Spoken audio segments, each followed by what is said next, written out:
আমি স্পেনে আছি অলমোস্ট 8 মাস হয়ে গেছে এবং স্পেন যে সুইজারল্যান্ড থেকে কয়েক গুণ ভালো তা তোমরা এই ভিডিও দেখলে বুঝতে পারবা। সো এই ভিডিওটা হচ্ছে স্পেন ট্রাভেল সিরিজের ফার্স্ট ভিডিও, যেখানে আমি তোমাদেরকে স্পেনের সেরা সেরা জায়গাগুলো ঘুরে দেখাবো। আর আজকে আমরা ঘুরতে যাচ্ছি বার্সেলোনা থেকে কস্তা ব্রাভা নামের একটা জায়গা, যেটা ফ্রান্সের বর্ডারের পাশাপাশি অবস্থিত।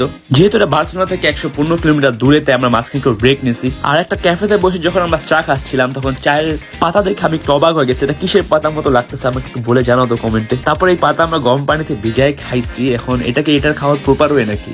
তাছাড়া ক্যাফেতে বাইরে বসে খাওয়ার জায়গা ছিল, কিন্তু আমরা বৃষ্টির কারণে বাইরে বসে খাইনি। এরপর ওখান থেকে আধা ঘন্টা ড্রাইভ করে আমরা ফাইনালি চলে আসছি আমাদের কস্টা ব্রাভা এরিয়ার মধ্যে।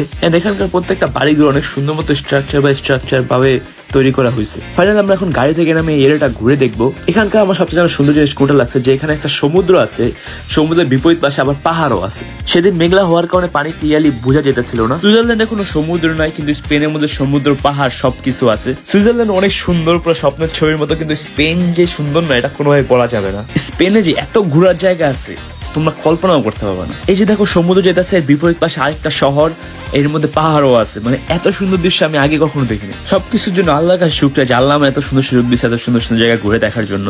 ইনশাল্লাহ সুন আমার নেক্সট ভিডিও আসতেছে স্পেনের মধ্যে কোন কোন জায়গা ঘোরা যায় তা নিয়ে।